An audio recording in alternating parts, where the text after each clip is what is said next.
துல்கர் சல்மான், பாக்யஸ்ரீ போஸ், சமுத்திரகனி மற்றும் ராணா ஆகியோர் நடிப்புல செல்வமணி செல்வராஜ் எழுதி இயக்கியுள்ள படம் தான் காந்தா. பேன் இமானுஜன் சுந்தர் அவர்கள் இசையமைச்சிருக்காரு. இந்த படம் ரிலீஸ் ஆகியிருக்கு. ஸோ இருந்தாலுமே நேற்றிரவு முதலேயே படத்துடைய பிரீமியர் காட்சிகள் திரையிடப்பட்டிருக்கா. முழுக்க முழுக்க 1950களில் நடப்பது போல அமைக்கப்பட்டுள்ள இந்த கதையில துல்கர் சல்மான் நடிப்பு சக்கரவர்த்தி டி.கே. மகாதேவன் என்ற கதாபாத்திரத்துல நடிச்சிருக்காரு. ஒரு பெரிய ஸ்டார் நடிகருக்கும் அவரை வளர்த்துவிட்ட இயக்குனருக்கும் இடையே நடக்கும் மோதலாக உருவாகி உள்ளது இந்த திரைப்படம். துல்கர் சல்மான ஒரு ஹீரோவாக உருவாக்குறார் இயக்குனர் சமுத்திரகனி அவர்கள். ஆனால் அவருடைய கனவு படத்தை இயக்க அவர் விரும்பும் பொழுது அவருக்கு துல்கர் சல்மானுக்கும் இடையே மோதல் வெடித்து 2 பேருமே பிரிகிறாங்க. பல வருடங்கள் கழித்து மீண்டும் அந்த படம் ஸ்டார்ட் ஆகும் போது மீண்டும் மோதல் வெடிக்குது. கிளைமேக்ஸ் காட்சியை மாற்ற வேண்டும் அப்படின்னு துல்கர் அவர்கள் அடம் பிடிக்க சமுத்திரகனி அதற்கு மறுப்பு தெரிவிக்கிறாராம். கதாநாயகியாக பாக்யஸ்ரீ போஸ அவருக்கு எதிராக தூண்டிவிட்டு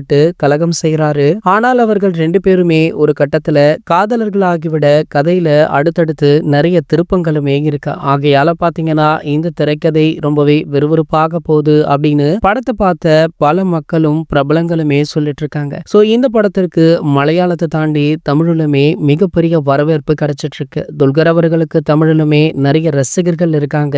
சோ அந்த வகையில பாத்தீங்கன்னா ரசிகர்கள் மட்டுமல்ல பல பிரபலங்களுமே இவருக்கு ரசிகர்களாக இருக்காங்க. சோ அதன்படி பாத்தீங்கன்னா கோலிவுட்டுடைய டாப் பிரபலங்கள் பல பேருமே இந்த திரைப்படத்தை பார்த்துட்டு துல்கர் சல்மான் அவர்களுக்கு வாழ்த்தையுமே தெரிவிச்சிருக்காங்களா. இது போன்ற செய்திகளை பற்றி நீங்க உடனே தெரிஞ்சுக்க நம்மளுடைய சேனலை மறக்காம சப்ஸ்கிரைப் பண்ணிக்கோங்க.